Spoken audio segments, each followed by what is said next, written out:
কোরআনুল কারীমের অত্যন্ত গুরুত্বপূর্ণ, ফজিলতপূর্ণ, মর্যাদাপূর্ণ একটি সূরা, সূরা কাহাফ। কোরআনুল কারীমের 18 নম্বর সূরা, 15 নম্বর পারা। এই সূরার অনেক ফজিলত, দারুণ ফজিলত, খুব সুন্দর ফজিলত। আমাদের প্রিয় নবী, আল্লাহর নবী সাল্লাল্লাহু আলাইহি ওয়াসাল্লাম ইরশাদ করেছেন, যে ব্যক্তি সূরা কাহাফ একবার তেলাওয়াত করবে, তার জমিন থেকে আসমান পর্যন্ত পুরাটা নূর আলোকিত হয়েছে। হ্যাঁ, আযা লাহু নূর, তার জন্য আলো হয়ে যাবে জমিন থেকে আসমান। এলো 1 নম্বর ফজিলত। 2 নম্বর ফজিলত, নবী সাল্লাল্লাহু আলাইহি ওয়াসাল্লাম ইরশাদ করেছেন, যে ব্যক্তি শুক্রবার দিন, জুমার দিন সূরা কাহাফ তেলাওয়াত করবে একবার, এই যে সূরাটা, আল্লাহ নবী সাল্লাল্লাহু আলাইহি ওয়াসাল্লাম, নবীজি সাল্লাল্লাহু আলাইহি সাল্লাম বলেন, তাকে আল্লাহ তাআলা 3টি পুরস্কার দান করবে। 1 নাম্বার, এই আগেরটা যেটা বললাম, 1 নাম্বার হলো, যে ব্যক্তি শুক্রবার দিন সূরা কাহাফ পড়বে, আল্লাহ তাআলা তার জমিন থেকে আসমান নূর আলোকিত করে দিবেন। এই আলো, এই রিওয়ায়াতের মধ্যে আছে যে এই আলো আল্লাহ তাআলা কিয়ামতের দিনও তার জন্য জ্বালিয়ে দিবেন। একটা গুরুত্বপূর্ণ কথা শুনেন, ফুলসেরাত পার হইতে হবে, এটা সবাই জানেন তো, ঠিক না? এটা নিশ্চিত তো। সিরাতু হাক্কুন, আহলে সুন্নাত ওয়াল জামাতের একটা আকীদা, যে ফুলসেরাত যেটারে আমরা কই, এটা মূলত হলো সিরাত। আমরা এটা পরিভাষায় আমাদের লোক মুখে বলতে বলতে ফুলসেরাত হয়ে গেছে, এটা আত্মার রুহের মাগফিরাত হয়ে গেছে, বুঝছেন না? মানে পোল মানেই সিরাত, সিরাত মানেই পোল, বুঝছেন না? মনে করেন একজনে বলছে যে জনগণ বুঝলো না পাবলিক কি জিনিস। এখন বলেন, জনগণ বুঝলো না পাবলিক কি জিনিস মানে কি? জনগণ আর পাবলিক এক কথা না? এটি তুমি বুঝদা না, এটা পলিটিক্যাল রাজনীতি, এটা পলিটিক্যাল রাজনীতি। পলিটিক্যাল মানেই তো রাজনীতি, বুঝেন নাই কথাটা?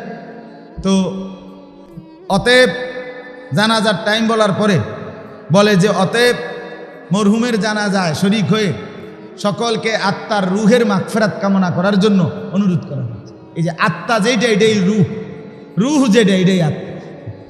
এরকম হয় আর কি, এটা কোনো মানুষের একটা উচ্চারণ। তো পোল সেরাত শব্দটা মূলত একটা, হয় পোল নয় সেরাত, বুঝছেন নি কথা? কিন্তু আমরা এটা পরিভাষায় আমাদের এই উপমহাদেশে আমরা এটা বলে ফেলছে, এই জন্য এটা পোল সেরাত বলে। এখন এটা দিয়ে একটাই বুঝা, কোনো 2টা বুঝায়, কাজে আর অসুবিধা নেই। এটা যদি এমন 2টা হইতো, এরকম হইতো, এমন না। তাইলে পোল সেরাত মানে সিরাত, এটা সত্য। হাসরের ময়দানে আল্লাহ তাআলা এই সিরাত কায়েম করবেন, প্রতিষ্ঠিত করবেন। কোরআনুল কারীমের মধ্যে আছে, আল্লাহ তাআলা বলেন, ওয়া ইম মিনকুম ইল্লা ওয়ারিদুহা, কোরআনের আয়াত। তোমাদের এমন কেউ হবে না, নবী বলো, রাসূল বলো, আউলিয়া বলো, সাহাবা বলো, ইমানদার বলো, বেঈমান বলো, কাফের বলো, মুশরিক বলো, যে কেউই হোক সে, আল্লাহ তাআলা বলেন ফুল সিরাত যেটা, এটা পার না হয়ে কেউ থাকবেন, প্রত্যেককেই এটা পার হইতে হবে। ওয়া ইম মিনকুম ইল্লা ওয়ারিদুহা, এমন কেউ হবে না, আল্লাহ বলেন সকলকেই এটা পার হইতে। ইন এবং ইল্লা, এই নফি ইস্তিসনা, অর্থাৎ পার হইতে হবে সবাইকে, সে নবী হোক, রাসূল হোক, কিংবা সাধারণ মানুষ হোক, ইমানদার হোক কিংবা কি হোক, কাফের বেঈমান। কি পার হইতে হবে বলেন? ফুলসেরা না, ফুলসেরাতে কোন অসুবিধা নেই, আমি এটা আপনাকে ঠিক করি না, এটা বুঝাইছি কথায়। এটা বলা যাবে না বা এটা বললে গুনাহ হইব এমন কিছু না, কথা বুঝছেন না? বললে কোনো অসুবিধা নেই, কারণ এটা তো আপনি কোরআন শরীফ তেলাওয়াত করতেছেন না, আপনি এটা শব্দ বলতেছেন। যাই হোক, এরপরে এখন যেটার জন্য এটা বলতেছিলাম, এই যে ফুলসেরাত যেটা রাসূলুল্লাহ সাল্লাল্লাহু আলাইহি সাল্লাম এটার কয়েকটা বৈশিষ্ট্য বলছেন। এক নাম্বার, এটা অত্যন্ত ধারালো, তরবারির চাইতেও কি ধারালো। দুই নাম্বার, এটা অত্যন্ত সরু মানে চিকন, চুলের চাইতেও কি হবে চিকন।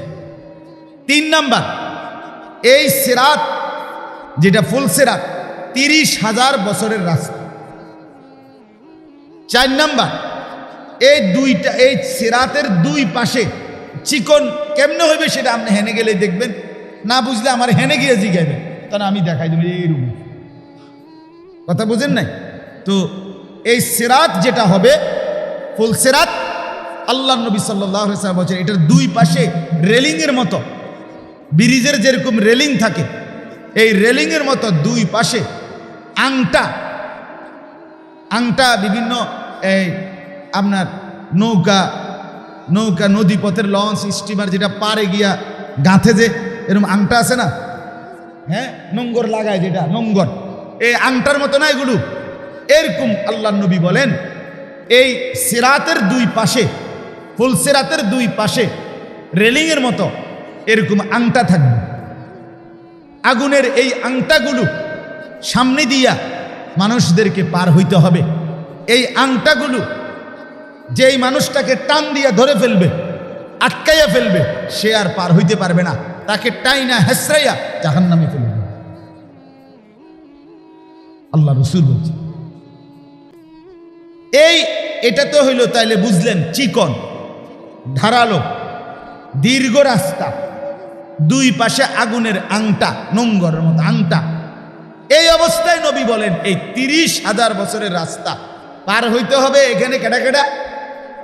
সবাই। এই পুরাটা রাস্তা আল্লাহ নবী সাল্লাল্লাহু আলাইহি সাল্লাম বলেন সীমাহীন অমাবস্যার ঘুটঘুটে অন্ধকারের চাইতেও বেশি অন্ধকার থাকবে।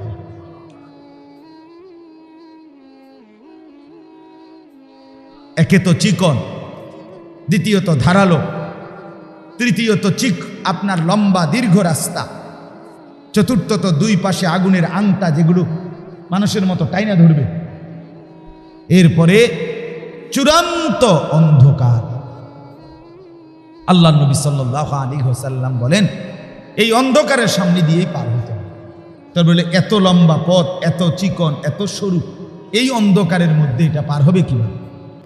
কোরআনুল কারীমের মধ্যেও আছে, আর এই হাদিসের জন্য বলছি, হাদিসের মধ্যে আছে আল্লাহ তাআলা প্রত্যেক ইমানদারের ইমান আর আমলের পাওয়ার যে দূর, ওই পাওয়ার অনুপাতে প্রত্যেক ইমানদারের সামনে এখানে আসার পর ওই ফুলে উঠবার আগে যখন কাছে আসবে, আল্লাহর কুদরতে ইমান আর আমলের পাওয়ার অনুপাতে আল্লাহ তাআলা তার জন্য নূর, আলো জ্বালিয়ে, সেই নূর আর আলো নিয়ে আল্লাহ তাআলা নিজে বলছে নূরুহুম ইয়াসআ বাইনা আইদিহিম ওয়া বিআইমানিহিম। আলোটাও এরকম যে আলো, এখানে লাইট জ্বলে, মনে করেন ওইখানে লাইটটা বন্ধ, তো এখানের কাছে থাকলে আপনি আলোকিত, কিন্তু হেনে গেলে আবার আন্ধার। বুঝেন না কথা? কেন? লাইট স্থির এই কারণে, কিন্তু লাইট এটা যদি আপনার সামনে সামনে চলে তাহলে আপনি হেমাতাত আন্ধার। বুঝেন নাই কথা? তা আল্লাহ তাআলা বলে এই যে আলোটা জ্বলবে এটা তার সামনে এবং ডানে দুই দিকেই আলোটা চলতে থাকবে। নূরুহুম ইয়াসআ, ইয়াসআ মানে সাই করে চলবে, চলবে এটা বাইনা আইদিহিম ওয়া বিআইমানিহিম। তো এই নূর দুনিয়াতে যে দূর সঞ্চয় করবে, আখিরাতে ফুলসিরাতের সামনে আল্লাহ তাআলা সেই নূর তার জন্য ততটুকু জ্বালাবে। এক্ষেত্রে নবীজি বলছে, একটা আশ্চর্য হাদিস আছে, আল্লাহ নবী সাল্লাল্লাহু আলাইহি সাল্লাম বলেন এশার নামাজ এবং ফজরের নামাজ, এই দুই নামাজ, এশার নামাজ পুরা অন্ধকারের নামাজ, ফজরের নামাজ আধা আলো অন্ধকারের নামাজ। আল্লাহ নবী বলেন এই দুই নামাজ নিয়মিত যে জামাতের সাথে পড়বে, কিয়ামতের দিন ফুলসিরাতের সামনে, তার সামনে পরিপূর্ণ বিনূরি তাম, একদম ফকফকা আলো জ্বলে। বাশশিরিল মাশাঈন বাশশাঈন ফি যুলাম বিন নূরিত তামি ইয়াউমাল কিয়ামah, পূর্ণ আলো জ্বলবে, তার আলো ফকফকা হবে সবচেয়ে বেশি। কোন নামাজ? শুক্রবারে জুমার নামাজ, ইশার নামাজ এবং ফজরের নামাজ। ফজরের নামাজ ইমানদারের নামাজ। ফজরের নামাজ না পড়ে না যে মুনাফিক, সে মুনাফিক। ছেলেদেরকে বলি, ফজরের নামাজ যারা দিনের পর দিন পড়ো না, নবী বলছে তুমি, তোমার পরিচয় রাসূল বলছে মুনাফিক। গোস্ত খাও মুসলমান হিসাবে, হাসরে জমা হবে মুনাফিক হিসাবে। কোরবানির গোস্ত খাইতে তো আর কোনো আলসেমি করছে না কেউ। আমি ইমানদার, আমি খাইতাম নাকি একটা খাইব? মানে আল্লাহ আমাদেরকে মাফ করে দেন। চলেন তো, বলতেছিলাম ওই ফুলসেরাত, সেখানে এটা কি থাকবে? অন্ধকার। কিন্তু আল্লাহ তাআলার পক্ষ থেকে ইমানদারের জন্য সেখানে কি জ্বলবে বলেন? কি সবার আলো একরকম না, এবং আলোটা কোনো এরকম না যে ওই হেরা ডেকোরেটর ওনারা কি লাগাইছে আলো লাগাইছে, এটা না। আমনের আলো আমনের কাছে, যার যার আলো তার তার কাছে, যার ইমান আমল যদ্দুর তার আলোটাও জ্বলবে কি? এই জন্য সূরা কাহাফ যে ব্যক্তি শুক্রবার দিন পড়বে, তো এটা তার জমিন থেকে আসমান পরিমাণ নূর হবে। এই আলোটা আল্লাহ তাআলা তার জন্য জমা রাখবে। ও ফুলসেরাতের সময় এই আলোটা তার কাজে না। 3 নাম্বার ফজিলত হইল, 2 নাম্বার, এটা 1 নম্বরের মধ্যে এই কথা 2টা, মানে জমিন থেকে আসমান নূর হবে, সেই নূর আল্লাহ তাআলা তাকে কিয়ামতের দিন প্রদান করবেন, উপকার হবে। 2 নাম্বার সূরা কাহাফ তেলাওয়াতের ফজিলত হইল পরের শুক্রবার পর্যন্ত কয় দিন? 8 দিন। শুক্রবারে কয় দিন? 8 দিন। এটি গ্রাম দেশের হিসাব। আমরা মার ঘরে দেখতাম এমনি কইতো আজীবন, রবিয়ে আষ্ট, সমে 9, মঙ্গলে 10, এমনি মারে দেখছি আজীবন। আমার আম্মা এমনি বুঝাইতো আগে, শুক্রে আষ্টে, শনিয়ে 9, রবিবারে যাবি কেন 10, মা এমনি মিলাইতো। আমার মারে বলছি, মা আমার জন্ম তারিখ কখন, মানে আমি কোন সময় জন্ম নিছি আপনার মনে আসেনি। আমার আম্মারে বলছি, আমার আম্মা কয়, সকালে তোর নানি রাত ভাঙছে, সন্ধ্যায় তুই হইছ। আমার জন্ম তারিখ। হ্যাঁ, এটাই আমার মায়ে যেটা বলছে, এটা না তুমি করে লইব। আম্মা বলছে সকালে আমি কি হইছি, আর আমার নানি রাত ভাঙছে, সন্ধ্যায় আমি কি হইছি। হইলুনি আমার জন্ম তারিখ। নানিরে জিগাইলাম, নানু আমার জন্ম তারিখ। মায়ে কইছে সকালে আপনার রাত ভাঙছে, বিকালে আমি জন্ম নিছি সন্ধ্যায়। আপনার রাত ভাঙছে কোন সময় এটা আপনার মনে আছে? আমার নানি আমারে বলতেছে, তোর বড় মামা, নানির যেদিন রাত ভাঙছে সেদিন আমার বড় মামা সরকারি চাকরি করতেন, তো তোর বড় মামা বদলি হইয়া চাঁদপুরে জয়েন করছে সেদিন। সেদিন দুপুরে, যেদিন সকালে কি ভাঙছে, নানি রাত ভাঙছে। গেলাম বড় মামার কাছে, হ্যাঁ আমি নিজে চেষ্টা করে বাইর করছি। পরে বড় মামারে কইলাম, মামা আপনার মনে আছে না আপনি চাঁদপুরে আপনি যখন বদলি হইয়া গেছেন তখন আপনি এই কোন দিন সেটা? তখন মামা তো শিক্ষিত মানুষ, মামা পুরা টাইমটা বলছে 1981 সনের অক্টোবর মাসের, এতটুকু বলছে বাগিনা 25 কিংবা 26 তারিখ আমি চাঁদপুরে কি করছি, জয়েন করছি। এই হলো আমার জন্ম। বহুত কষ্ট করে কি করতেছে, নানি রাত ভাঙন লাগছে, মামারে চাঁদপুর বদলি করার লাগছে, এরপরে গিয়ে কি বাইরেছে। আল্লাহ নবী সাল্লাল্লাহু আলাইহি ওয়াসাল্লাম বলেন, এই শুক্রবার থেকে পরের শুক্রবার কয় দিন? 8 দিন। এই 8 দিন আল্লাহ তাআলা তাকে যেই কোনো রকমের ফিতনা থেকে, মুসিবত থেকে আল্লাহ তাআলা তাকে রক্ষা করবে।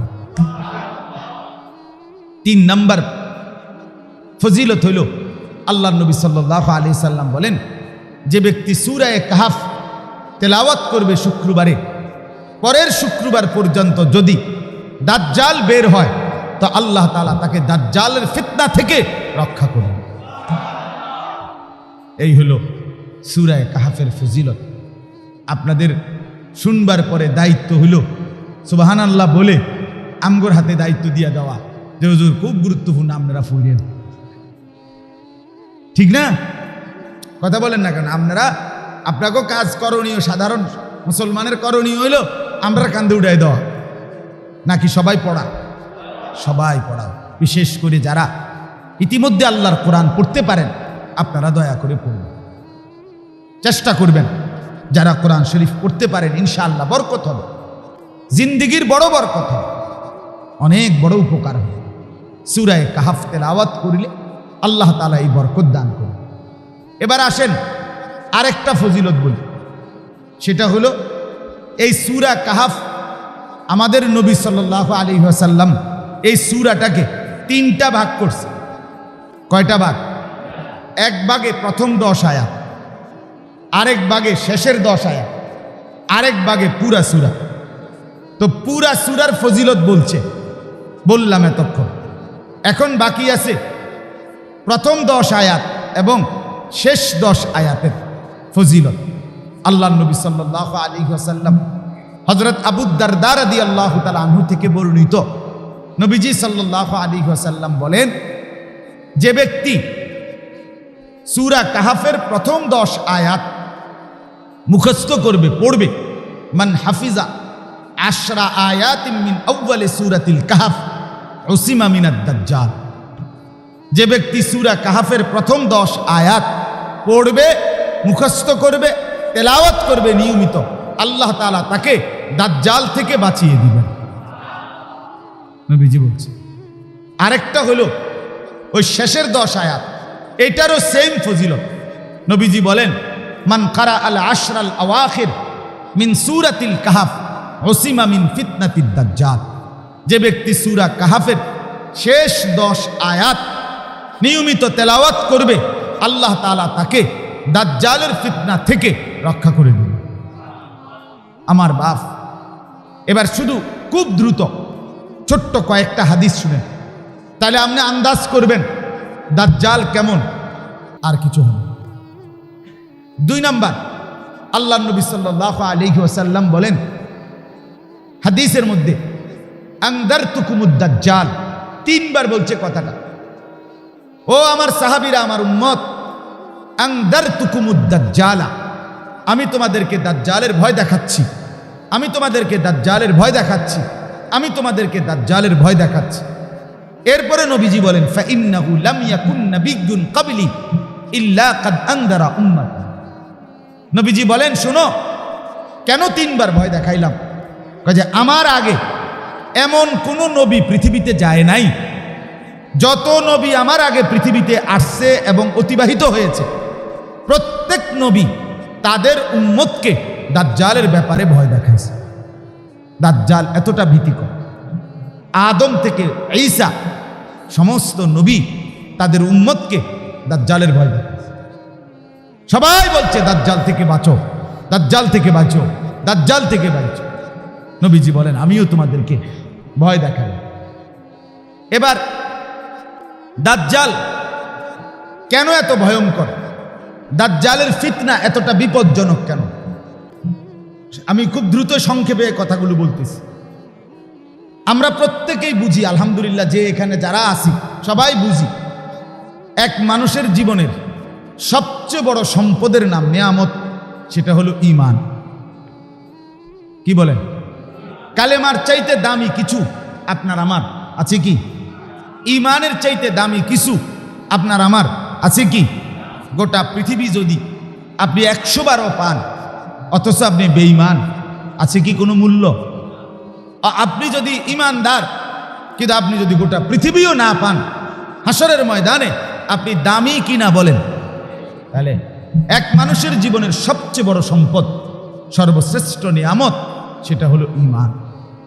ঈমান, জীবনে কিছুই পেলেন না, আল্লাহকে পেলেন, সব পাই। আমার শায়েখ আল্লামা মুফতি মুশতাকুন নবী সাহেব বলে, তুমি আল্লাহকে হারিয়ে গোটা পৃথিবীও যদি পাও, তুমি কিছুই পাইলা না। তুমি আল্লাহকে পেয়ে যদি গোটা পৃথিবীও হারাও তুমি কিছুই হারাইলা না। আল্লাহকে হারিয়ে সব পাওয়া পাওয়া না, আল্লাহকে পেয়ে সব হারানো হারানো না। আল্লাহ হারাইলে সব হারা, আল্লাহ পেলে সব পাওয়া। যে তু মেরা তু সব মেরা, যখন তুমি আমার সবই আমার। ফলক মেরা জমিন মেরা, আসমানও আমার জমিনও আমার। अगर एक तो नहीं मेरा तो कोई शै नहीं मेरा। যখন আল্লাহই আমার না হয় তখন আমার কিছুই নেই। আমি তো সব সময় বলি বাপ, দুনিয়ার এই ভোগ বিলাস আরাম আয়েশ, দালান বলেন, বাড়ি বলেন, বিল্ডিং বলেন, খাদ্য বলেন, খাবার বলেন, স্ত্রী বলেন, সন্তান বলেন, আয় বলেন, রোজগার বলেন, খাট বলেন আর পালং বলেন আর সোফা বলেন, এ তো আল্লাহ তাআলা কাফেরকেও দিচ্ছে, বেঈমানকেও দিচ্ছে, ইহুদি, খ্রিস্টান, নাস্তিক, মুরতাদ সবাইকে তো আল্লাহ তাআলা দুনিয়া ভোগ করাচ্ছে। কিন্তু ঈমান তো আল্লাহ তাআলা সবাইকে দেয় না। দিছি কি বলে? তাহলে ঈমান যে পেল সে আলাদা কিছু পায়নি, সে আলাদা সম্পদ পেল, আলাদা নেয়ামত। তাহলে অতএব ঈমান হলো সর্বশ্রেষ্ঠ দামি সম্পদ। এই দাজ্জাল যেটা বললাম কেন এত ভীতিকর, সব নবী ভয় দেখাইছে, সমস্ত মানুষের জন্য সবচেয়ে বড় বিপদ। কেন?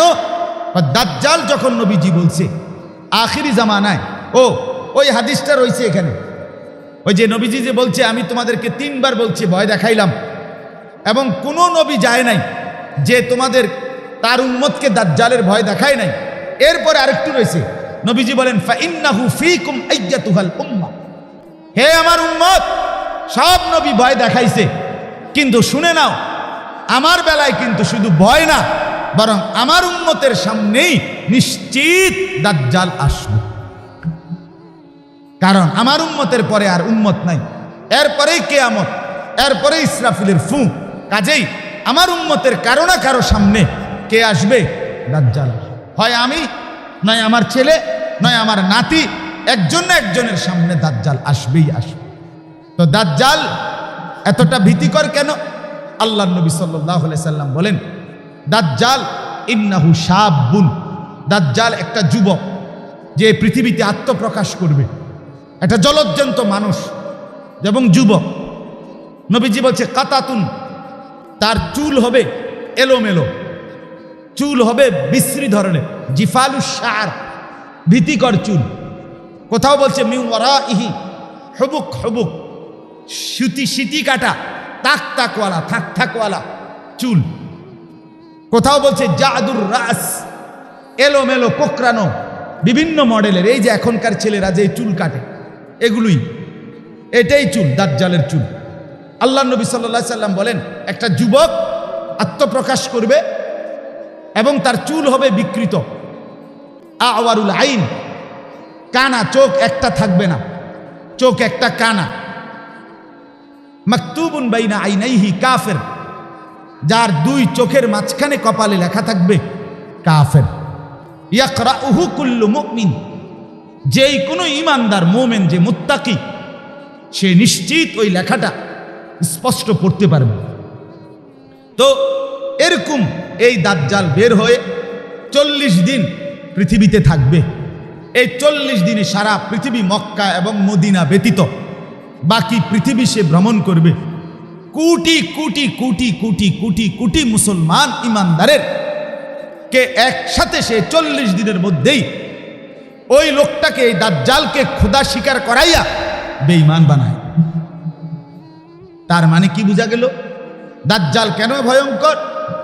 অন্য যে কেউ বিপদে ফেলাইয়া হয়তো ভাতের টান খাইতে পারে, অথবা অসুখ বিসুখ একটা কিছু হইল, এটা একটা মুসিবত। কিন্তু দাজ্জাল আসবে কোটি কোটি মুসলমানের ঈমান নষ্ট করার জন্য, বেঈমান বানাইবার জন্য। তাহলে কোনো মানুষ যখন ঈমান হারা হয় তার আর থাকে। এই জন্য নবী বলছেন দাজ্জালই হচ্ছে সবচেয়ে ভয়ঙ্কর বিপদ, কারণ দাজ্জাল ঈমান নিয়ে যাবে। কে নিয়ে যাবে বলেন? রাসূলুল্লাহ সাল্লাল্লাহু আলাইহি ওয়াসাল্লাম বলছেন কিভাবে ঈমান নিবে এই যুবক? সে 40 দিনে মানুষকে বেঈমান বানাবে কিভাবে? 2 ভাবে। কয়ভাবে বলেন? 1 নাম্বার, সে কিছু অলৌকিক শক্তি দেখাবে আল্লাহরই কুদরতে। সে বললে বৃষ্টি নামবে সবার সামনে, সে বলবে এই এদ্দুর খেতে বৃষ্টি হও, বৃষ্টি হবে। সে বললে বৃষ্টি বন্ধ হবে। সে বলবে এই খেতে বৃষ্টি না হোক, হবে না।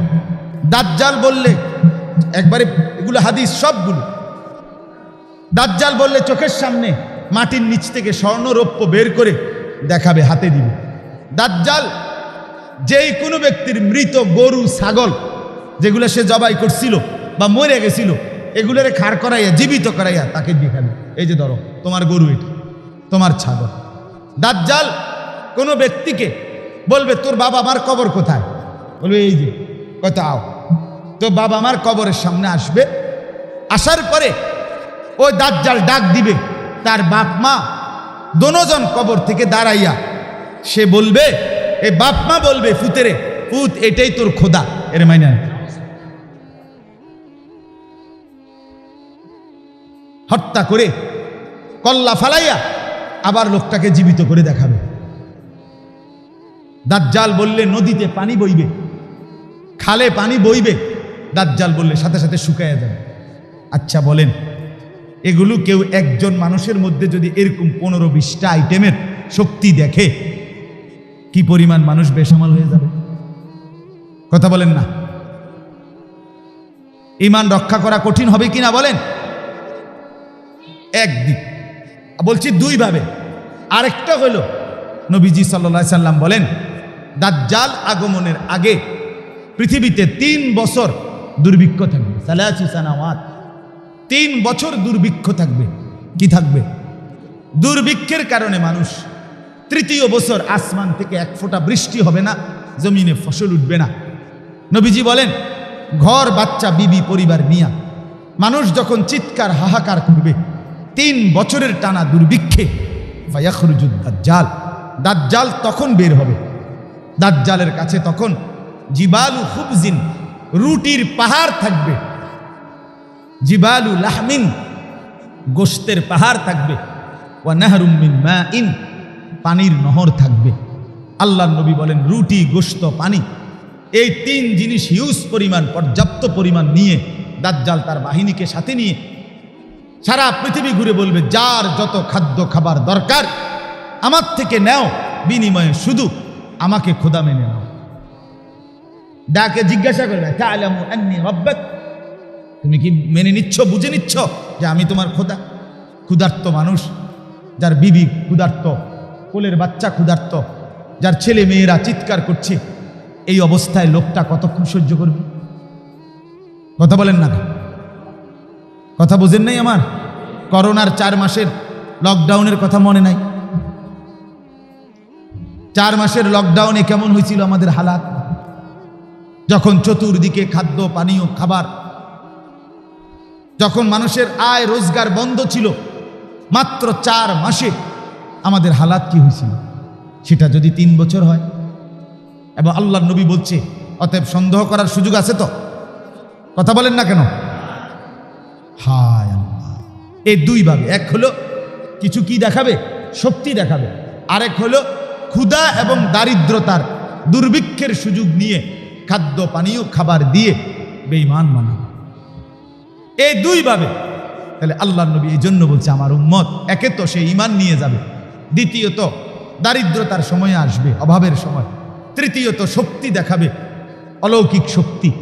তখন কোটি কোটি দুর্বল ঈমান, হায় বিগত 5 বছর যে নামাজ পড়ে না, 1 বছর যে নামাজ পড়ে না, ফজরের নামাজ যে সেজদা করে না, যার ঘরে পর্দা নাই, যার স্ত্রী সেজদা করে না, ছেলে মেয়ে বন্দিগি করে না, সবাই দুনিয়া কামাই করতেছে, ছেলে মেয়ে নারী পুরুষ সবাই টাকা রোজগার করে, আর টাকার বুঝ হয়ে সারলে বাকি টাইম বিনোদন করে। কেউ মোবাইল টিপে, কেউ ছবি দেখে, কেউ নাটক দেখে, কেউ টেলিভিশন দেখে, কেউ চা দোকানে গপ মারে, কেউ বিড়ি খায়, কেউ পান খায়, কেউ গপসপ করে, মানে আলাদা কোথাও যাবে কেউ, আখেরাত পরকাল এই নিয়ে কোনো জওয়ান বলেন বুড়া বলেন কারো মধ্যে কোনো ভাবনা নাই। এরকম বেখেয়াল জাতি, খামখেয়ালি মানুষ, এরা যখন অভাবে পড়বে, এরা যখন এই অলৌকিক ভেলকি দেখবে, তখন ঈমান বাঁচানো সহজ হয়ে যাবে না? আল্লাহর নবী বলছেন, আকসারু মান ইয়াতবাউহু আন-নিসা, নবী বলছেন হাদিসে, দাজ্জালকে সবচেয়ে বেশি অনুসরণ করবে মহিলারা। বেড়িয়ে এটি দেখলে কব, ও মা কিতারে খোদা এ বেড়া, তো খোদা না তুই এতে বালা খোদা তুই কই পাবি বেড়া? কথা বলেন না কেন? বেডিরে যদি কন আপনি শুধু এই গাছটার মধ্যে হুতা বানলে, লাল সুতা বানলে আপনার 30-40 জন জিভুত হইব, হুটি বান্ধা লাগবে হুতা। ঠিক কিনা বলেন না কেন? যত জায়গায় ভণ্ডামি হয়, বেসরা যত, সেখানে নারীর আড্ডা বেশি দেখবে, সেখানে নারীর আড্ডা। মহিলাদের দিল দুর্বল থাকে।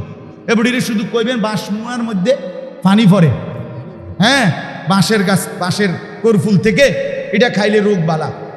ফজরের আগে দেখবেন কয়েকশো মহিলা সিরিয়াল ধরে লেছে। ঠিকই না বল? এরকম তো হয়েছে, অসংখ্য হয়েছে।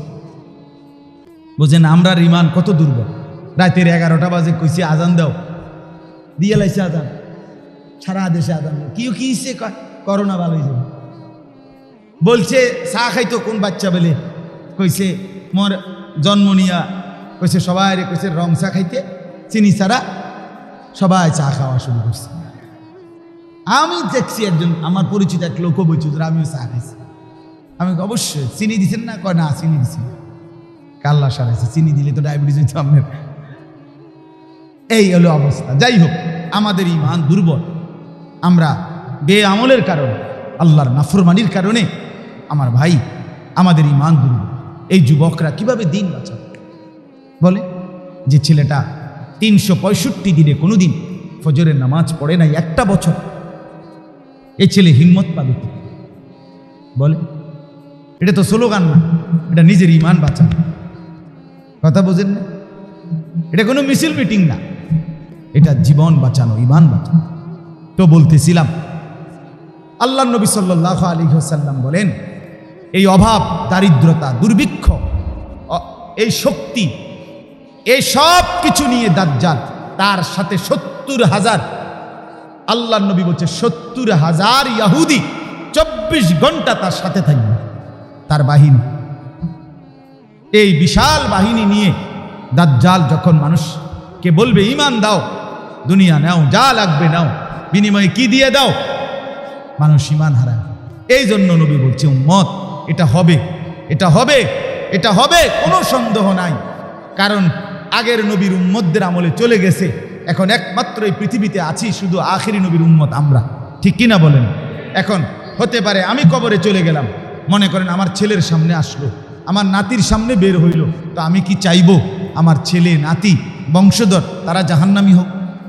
কথা বলেন না? তাইলে বলে, তাইলে বলে। এই জন্য আশ্চর্য হাদিস মাহবুব সাহেব শুনেন, আমি নিজে পড়ছি। রাসূলুল্লাহ সাল্লাল্লাহু আলাইহি ওয়াসাল্লাম বলেন, দাজ্জাল কখন বের হবে? নবীজি বলছেন, লা ইয়াখরুজুদ দাজ্জাল হাত্তা ইয়াদহালান নাসু যিকরাহু। লোকেরা যখন দাজ্জালের আলোচনা ভুলে যাবে তখন দাজ্জাল বের হবে। ওয়া হাত্তা তাতরুকাল আইম্মাতু যিকরাহু আলাল মানাবির। নবী বলেন, ইমাম সাহেবরা মিম্বরের মধ্যে যখন দাজ্জালের আলোচনা বলতে ভুলে যাবে তখন দাজ্জাল বের হবে। এই আলোচনা হবে না তখন, সবাই শুনবে না এগুলো। কি কয় না কয় হুজুর, নগদ লইয়াই বাসি না, বাহির খবর লইয়া বইয়া দিছে হুজুর। বুঝেন না কথা? চালাক মানুষ আছে না, বেটকে ওই বিড়ি খাবি না বেড়, ওটা তো ফতুয়ার চড়ে উড়াইয়া দিব, রাখ বেড়া ওনাকে আর কি লইয়া বইয়া দিছে হুজুররা। বুঝছেন না? এই জন্য আল্লাহ নবী বলছে মানুষের মধ্যে এই আলোচনা ছুটে যাবে। এখনো বলেন, আমি যে বললাম, শতকরা আমরা কয়জন মুসলমান জানি, কয়জন মুসলমান খবর রাখি? আচ্ছা, ওই যে একটু আগে বলছি, হযরত আব্দুল্লাহ ইবনে আব্বাস রাদিয়াল্লাহু তাআলা আনহুমা বলছে, নবী আমাদেরকে সূরা যেমনি মুখস্থ করাইছে, দোয়া এমনি মুখস্থ করাইছে। এই হাদিসের মধ্যে আছে, নবীজি, আব্দুল্লাহ ইবনে আব্বাস বলে, কোন দোয়াটা নবী আমগরে সবচেয়ে বেশি গুরুত্ব দিয়ে শিখাইছে বলি?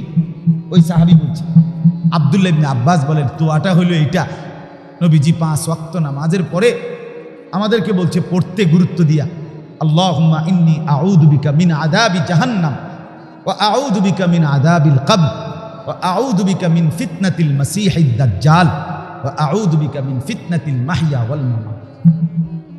আল্লাহ, আপনি আমাকে জাহান্নামের আযাব থেকে বাঁচান, কবরের আযাব থেকে বাঁচান, দাজ্জালের ফিতনা থেকে বাঁচান, জীবন মৃত্যুর মুসিবত থেকে বাঁচান, ফিতনা। এই দোয়া নবীজি আল্লাহর কসম আম্মা জান আয়েশা রাদিয়াল্লাহু তাআলা আনহা বলেন 5 ওয়াক্ত নামাজের পরে নবীজি নিজে এই দোয়া করতেন।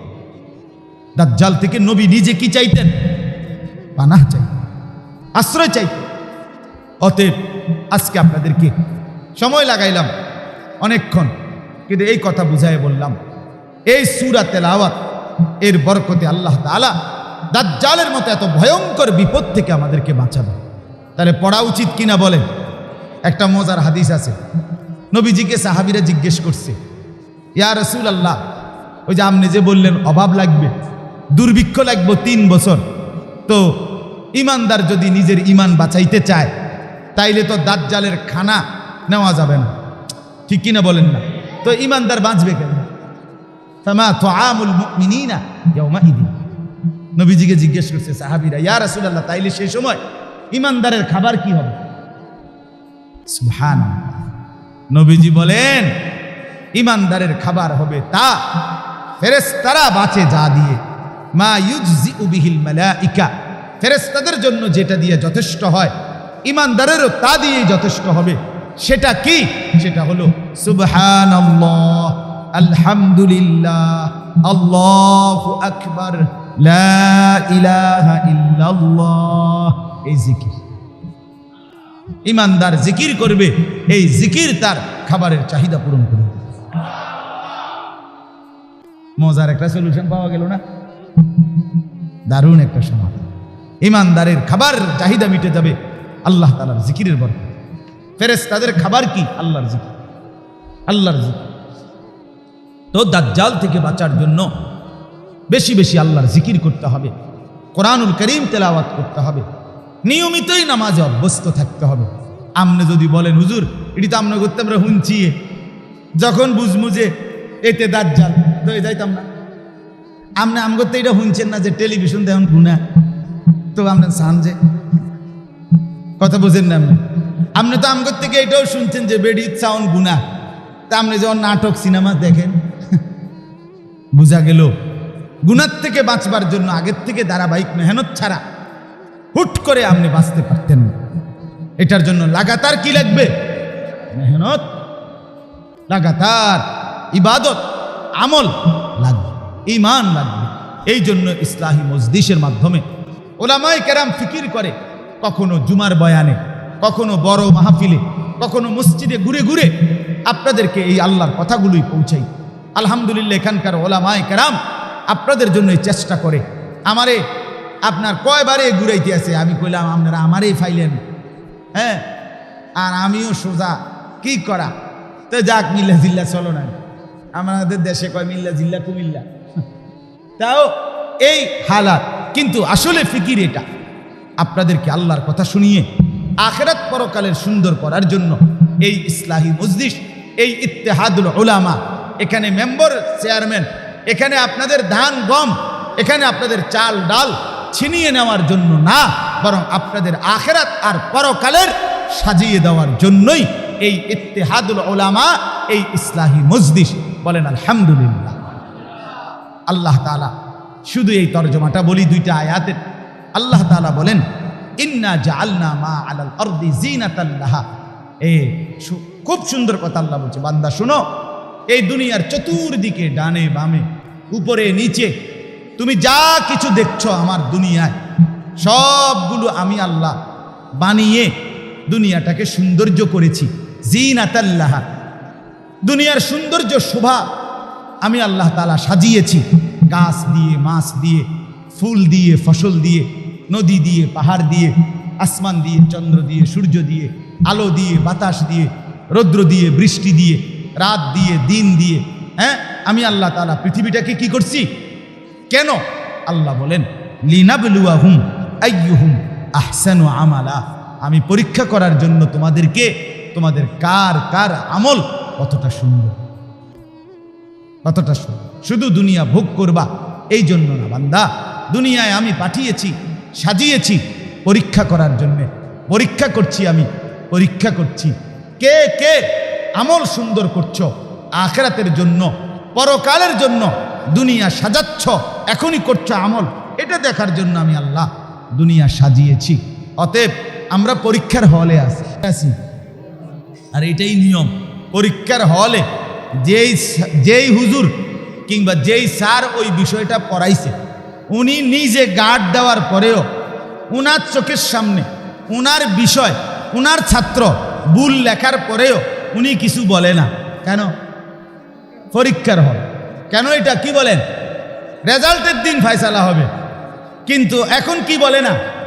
এই জন্য আল্লাহ তাআলা বলেন, বান্দা পরীক্ষার হলে রাখছি এই কারণে, এখন যে তুমি মিথ্যা বলো, চুরি করো, জিনা করো, বেবিচার করো, নারীর ছবি দেখো, নাটক, সিনেমা, অবৈধ উপার্জন, সুদ, ঘুষ, মিথ্যা, ধোঁকা, প্রতারণা, কত রকমের সিটারি বাটফারি করো রে।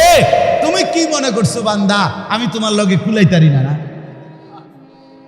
আসলে কি তা দের বুড়িয়া বেডা আপনার লগে খোদায় পারে না নাকি? আপনার মাত বুড়ি দেখলে তো এটাই মনে হয়। কথা বলেন, ছেলে পেলেদের হাঁটা চলা দেখলে হিতে মনে করে সেই একমাত্র পৃথিবীর বাদশাহ। তার দাদাই আছিল দিল্লির সম্রাট, আর তার বড় আব্বা ছিল মানে আরো বড় সম্রাট। কথা বুঝেন না? চলাফেরা দেখলে মনে হয়। আল্লাহ তাআলা বলেন, আরে বান্দা পরীক্ষার হল, পরীক্ষার হল দেখে কিছু বলি না, কিন্তু রেজাল্টের দিন হাসরের মাঠে প্রতি ইঞ্চি সুতা, এক এক নিঃশ্বাস আমি আল্লাহ ফয়সালা করব, বিচার করব, বিনিময় দেব। অতএব ইন্না জাআলনা মা আলাল আরদি জিনাতাল লাহা লিনাবলুয়াহুম আইয়ুহুম আহসানু আমালা। আল্লাহ বলেন, বান্দা আমি দুনিয়ার মধ্যে যা কিছু আছে সব কিছু দিয়ে দুনিয়া সাজিয়েছি তোমাদের পরীক্ষা করার জন্যে, কার আমল কতটা সুন্দর। যেদিন পরীক্ষার টাইম 3 ঘন্টা শেষ হয়ে যাবে, সেদিন আল্লাহ বলেন, ওয়া ইন্না লাজাইলুনা মা আলাইহা সাঈদান জুরুজা। 3 ঘন্টা পরীক্ষার টাইম শেষ হয়ে গেলে অচিরেই আমি আল্লাহ একদিন এই সুন্দর সাজানো বাগান, সাজানো জমিন, সাজানো এই দুনিয়া আমি আল্লাহ তাআলা একেবারে ধুধু মরুভূমির মতো সমতল জমিন বানিয়ে ফেলবো। একদিন ইসরাফিলকে ফু দিতে বলবো, একটা ফু দিবে ইসরাফিল, আসমান ভেঙে ফেলবো, জমিন উড়িয়ে ফেলবো, পাহাড় সমান করে ফেলবো, নদী আর খালের পানিগুলো শুকিয়ে ফেলবো, গাছপালা তরুলতা সব কিছু আমি আল্লাহ একদম সমান করে জমিনটাকে সমতল ভূমি বানিয়ে দেব। অতএব এগুলো সাজাইছি আমি, অচিরেই আমি আল্লাহ একদিন এগুলোকে একদম নিশ্চিহ্ন করে এটাকে ধুধু একটা সমতল মরুভূমি বানায় দেব। আর এই মাঠের উপরেই হাসরের মাঠ কায়েম। হাসরের মাঠ কোনানে জানেন না আপনারা? এই রে, বুঝেন না? আরে বুঝেন নাই আমার কথা? এ আপনার বাড়ি জানে হাসরের মাঠে না, এ আপনাকে গ্রামে হাসরের মাঠ, আপনাদের এই ইউনিয়নে হাসরের মাঠ, অর্থাৎ এই জমিন পুরাটাই এটাই হাসরের মাঠ। আল্লাহ তাআলা এটাকে হাসরের মাঠ বানাবে। কেমনে বলে? তো মানুষ, আগের মানুষ সব মিল্লা দাঁড়াইলে জায়গা হইব না, এই জন্য আল্লাহ বলে রাখছে ওয়া ইদাল আরদু মুদ্দা। জমিনটাকে আমি টেনে লম্বা করে প্রশস্ত করব, যে দূর দরকার এদ্দুর, কিন্তু এটাই হবে হাসরের মাঠ, এটাই। অতএব দয়া করে পরীক্ষার হলে আছেন, আল্লাহ তাআলা ছেড়ে দিচ্ছে এখন, কিন্তু আল্লাহ তাআলা চূড়ান্ত ভাবে হাসরের মাঠে নিয়ে আমাদের ফয়সালা করবে কিনা বলেন? অতএব দয়া করে আজকের এই কথাগুলোর খোলাসা কি? 1 নাম্বার কথা হলো দোয়া শিখা, দোয়া করা, মনে আসেনি? 2 নাম্বার কথা হলো সূরা কাহাফ তেলাওয়াত করা। কেন? দাজ্জাল থেকে বাঁচার জন্য, আল্লাহর দয়ায়। 3 নাম্বার ধারাবাহিকভাবে নিজেকে ঈমান আমলের উপরে চালু রাখা, তাইলেই সম্ভব হবে যত বড় ফিতনা থেকে বাঁচা, আর তাইলেই সম্ভব হবে হাসরের ময়দানে পরীক্ষার ফলাফলে কামিয়াব হওয়া। আমরা বলার চেষ্টা করেছি, আমরা আমাদের হৃদয় দিয়ে আপনাদেরকে বলেছি, ওলামায়ে কেরাম আয়োজন করছে আপনাদেরকে শোনাবার জন্য। এখন যদি আপনারা আমল না করেন, গুরুত্ব না দেন, কোনো অসুবিধা নাই, এতে করে আমরা আটকাইয়া যাবো, বিষয়টা এমন না। কোরআনে আছে, আল্লাহ বলছেন ওমা আকসারুন নাসি ওয়ালাউ হারাসতা বিমুমিনিন। নবীকে আল্লাহ বলছে, বন্ধু আপনি খুব চাইলেও সব মানুষ ইমানদার হবে না। ওমা তাসআলুহুম আলাইহি মিন আজর, এবং আপনিও তাদের কাছ থেকে নির্দিষ্ট কোনো পারিশ্রমিক নিবেন না। অতএব আল্লাহ তাআলা বলেন, নেকি যা দেওয়ার, পুরস্কার যা দেওয়ার, আমনেরটা আমনেরে আমি দিতে থাকমু, আর ওদের বিষয়টা আমি আল্লাহই দেখমু, আমনে শুধু বলতে থাক। কথাটা বুঝেন না? আপনারে ফিটবো না আদর করব, এটা আল্লাহই দেখবো। আদর করলেও আমার কোনো আপত্তি নাই, ফিটলেও আমি কি করা, কথা বলেন না। অতএব ইনসাফের সাথে আখেরাত পরকালের কথা, ঈমান আমলের কথা আপনাদেরকে আমরা বললাম। ছেলেরা বাপ, মোবাইলের নেশা ছেড়ে দাও বাপ, 5 ওয়াক্ত নামাজ পড়ো। তুমি কিংবা তোমার বংশধর অচিরেই ঈমান হারা হবে যদি নামাজে অভ্যস্ত না হয়। বাবা চাচাদেরকে বলি, নিজের স্ত্রী সন্তানকে নামাজ পড়ার দিন শিখান, আখেরাত শিখান, পরকাল সাজায় দেন। হায়, সোফা তো বানাইলেন খুব সুন্দর, খাট পালং বিল্ডিং, কিন্তু যে নারী ঘুমায়, যেই ছেলে ঘুমায়, আহা, খাট তো এত মজবুত, খুব দামি খাট, কিন্তু এই খাটে ঘুমাইয়া আপনার ছেলে সারা রাত উলঙ্গ ছবি দেখে, আপনার মেয়ে সারা রাত উলঙ্গ ছবি দেখে, কিংবা প্রবীণ ছেলের সাথে কথা বলে। এই এত বড় লানত, এত বড় বদনসিব আপনি আপনার বানানো সোফা, আপনি কত শক্ত মজবুত সোফা বানাইলেন, এই সোফার মধ্যে বৈশা আপনার ছেলে মেয়ে স্ত্রী এটার মধ্যে বৈশা টেলিভিশনে, রঙিন টেলিভিশনে নর্তকীর নাচ দেখে, জিনা ব্যভিচারের ছবি দেখে। হায়, আপনার জীবনের সফলতা বুঝিয়ে বলে। আপনার জমানো টাকায় বাড়ি করলেন, আপনার জমানো জমিতে আপনি কষ্ট করে ঘর করলেন, আজ সেখানে আপনার ছেলে মেয়ে আল্লাহর নাফরমানি করবে, আর আপনার আখেরাতে আপনার কবরে আপনারে দুধ পোলাও দিয়া, মোরগ পোলাও দিয়া খানা খাওয়াবে ফেরেশতারা, ঠিক না? বিষয়টা এরকমই তো নাকি? আল্লাহ আমাকেও বুঝার তৌফিক দেন, আমাদের সবাইকে বুঝার তৌফিক দান করেন, আমিন। এরকম নতুন নতুন ইসলামিক ভিডিও পেতে আমাদের চ্যানেলটি সাবস্ক্রাইব করে আমাদের পাশে থাকুন।